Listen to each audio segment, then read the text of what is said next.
Hey everybody, what is going on? I hope you guys are all doing well, and welcome to another tutorial video. In this video, I'm going to be explaining to you guys how you can create a sales page on your site on Squarespace.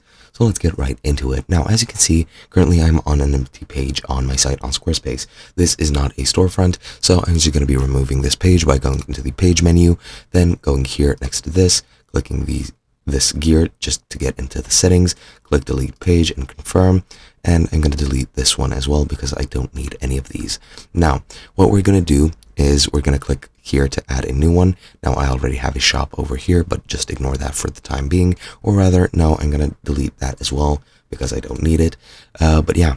We're going to click here under not linked, click on this plus, and we're going to go under collections and select store. This is going to be your storefront, and from here you're going to need to select your template which you're going to be using for your storefront. Now I'll select this one.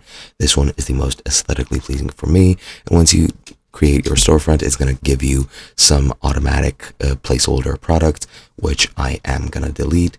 And as you can see, you can select a detail page, which I won't be doing. I'll delete all these placeholder products. And now if we go over into the home page, go into products and services and into products, we can go ahead and add products. And because we only have one storefront, it's going to automatically add them there. So if I add a physical product, it'll take me to the editor where I can add some test text. I can set the inventory. I can change the price, do pretty much whatever you want. And you can set it to whatever you want. Click here to save it, or click publish if you want to publish it immediately.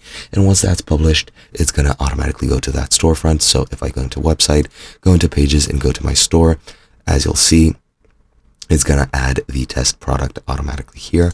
And that is basically it. I hope you guys enjoyed, and I'll be seeing you guys in another video.